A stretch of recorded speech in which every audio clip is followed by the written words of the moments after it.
Fala, nação, chegando aqui com mais um vídeo no canal Rubro Negro e vamos ver aí a mídia gaúcha repercutindo mais sobre o Flamengo, né? Falando mais sobre o Flamengo, sobre essas questões todas aí.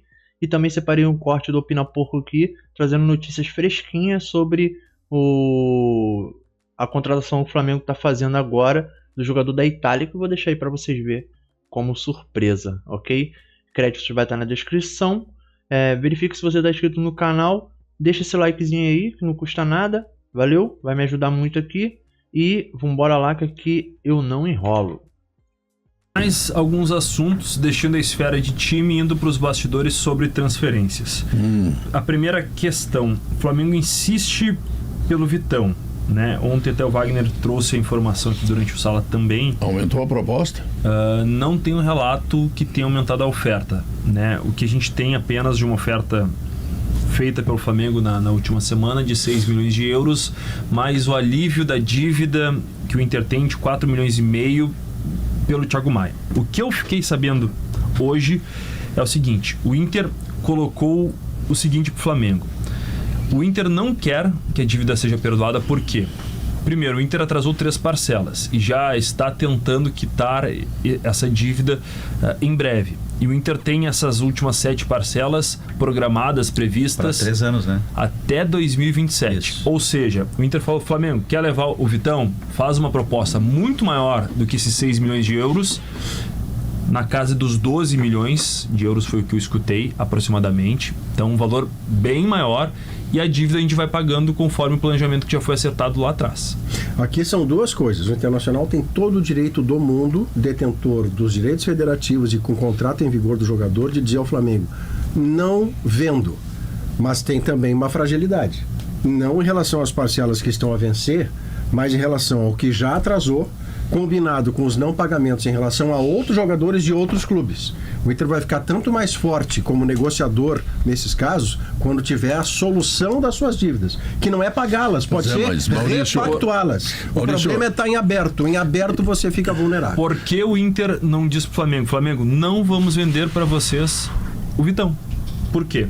Primeiro, tem uma relação institucional. O Inter fez esse negócio com o Thiago Maia e ele na frente pode querer um jogador do Flamengo por empréstimo, por compra, e vai ter uma porta fechada, não vai romper institucionalmente com o Flamengo. Esse é um primeiro ponto. Segundo, que também o Juliano Bertolucci, que é o principal empresário do futebol brasileiro, com influência não só aqui no nosso país, mas principalmente com o mercado exterior, com algumas grandes equipes, o Inter poderia comprar uma briga com o Bertolucci. Então vamos abrir tratativas, a gente quer que o Vitão permaneça, o Inter fala com o Vitão quanto que ele é importante, é o único zagueiro afirmado hoje, titular do time do Roger, é uma das lideranças no vestiário.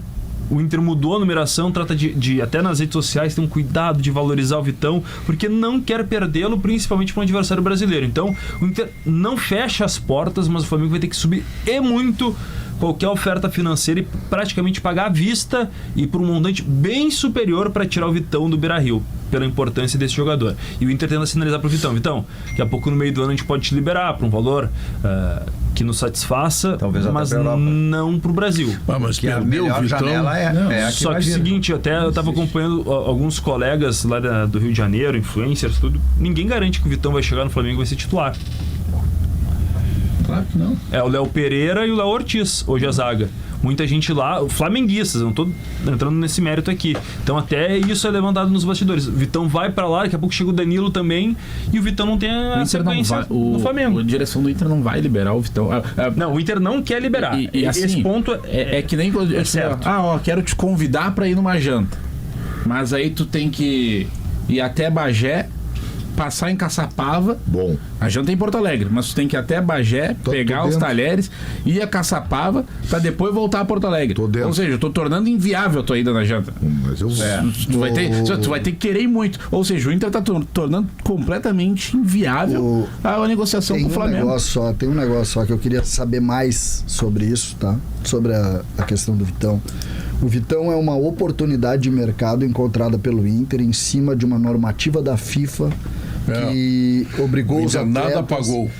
Que obrigou ou melhor, que permitiu aos atletas a liberação deles de clubes da Ucrânia e da Rússia. Isso, uma questão humanitária. Essa é a origem. Isso em 22. Isso em 22. Depois disso, existe uma negociação do Inter, que o Inter comprou do próprio Vitão uma participação, que é por isso que o Inter está recebendo. O contrato acabou hoje. em 24, o Inter assinou um pré-contrato e pagou luvas. Exatamente.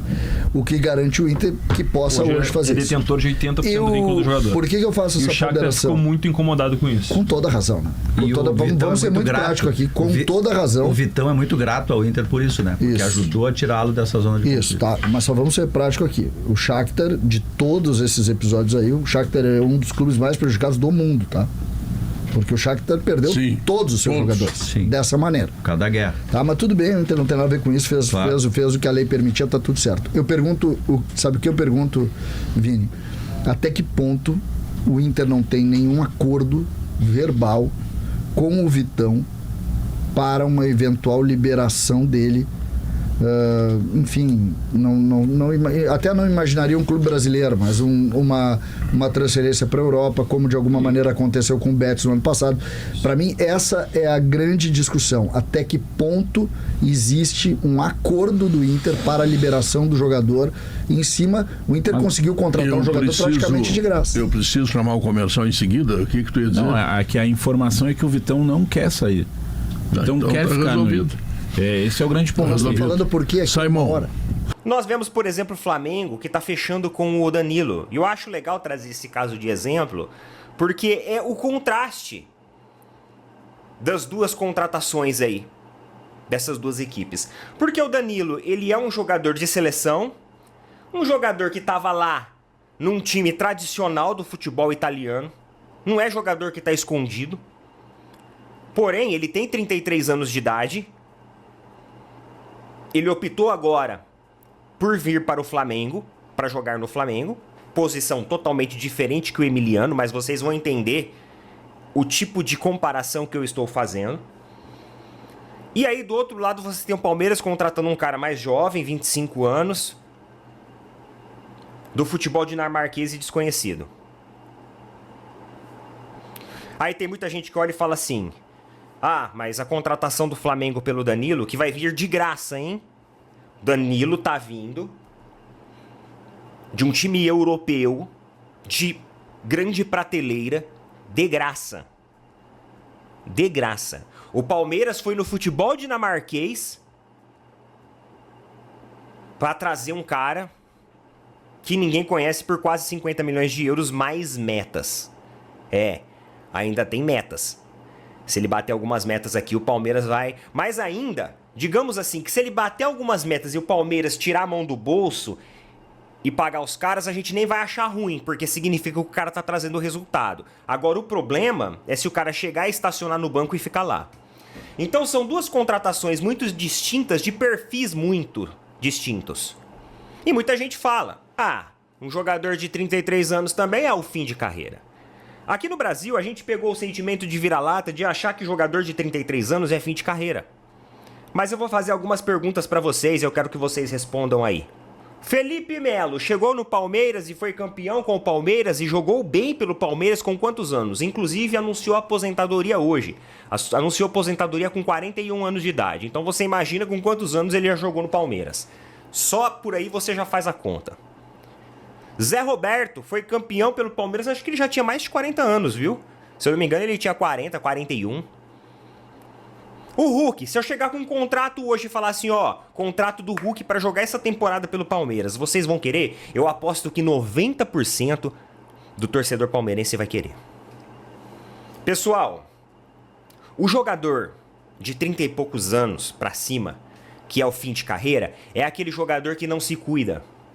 É aquele jogador que já sofreu uma lesão muito grave, uma lesão multiligamentar, que já passou por diversos procedimentos cirúrgicos, que você olha e fala assim, esse cara já perdeu muito da confiança dele, esse cara já não tem mais o ritmo que ele tinha, ele já não tem mais o drible que ele tinha, ele é um cara agora que já joga mais estático, mais reto, já não tem mais a mesma velocidade.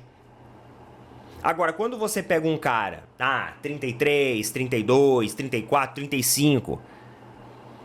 que tem, por exemplo, o ritmo e a performance física do Hulk, meu amigo, o cara tem quase 40 anos.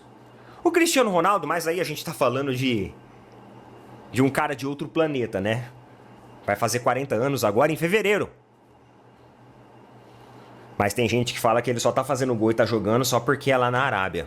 Só que tem um punhado de moleque mais jovem que vai lá pra Arábia e não tá virando nada. Então, o jogador de 30 e poucos anos, ele é, assim, talvez um fim de carreira. Só que se ele for um jogador que tiver um histórico de lesões, ou já não tiver mais a fim de jogar, é aquele jogador, sabe? Ah, esse daí é um ex-jogador em atividade, quando o cara já não tá mais afim, o cara já tá desfocado, o cara já não tá mais com vontade, o cara começa a entrar nos projetos paralelos aí, lança CD de música, começa a se envolver com outras coisas, porque o futebol dele vai ficando pequenininho, então ele precisa se destacar em alguma outra área. Bom, galera, esse aí foi mais um vídeo aqui no canal. Trouxe aí o cortezinho do Pina Porco, né? Esse cara sempre traz umas opiniões muito coerentes. Realmente, o Danilo tá vindo de graça.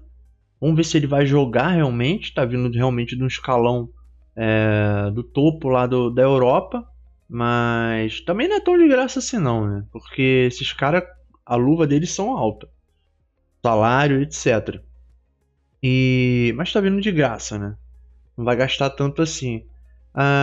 Ele colocou exemplos aí que, pô, são exemplos assim que acontecem, né, cara? Não é nem sempre. A gente tem que saber se o Danilo tá se cuidando de fato, né? Mas eu acho que comparado a outros aí, ele até que ele não tem muita lesão, né? Ele não tem muito histórico de lesão. E trouxe também aí os gaúchos de novo, repercutindo a questão do Vitão, entendeu? Falaram agora que o Inter não vai vender, não quer vender, não vende, amigo. Só que se você não vai vender, o BAP tem quase certeza que ele vai falar, ó, vocês têm até 24, 48 horas para vocês pagar o que vocês estão devendo aí.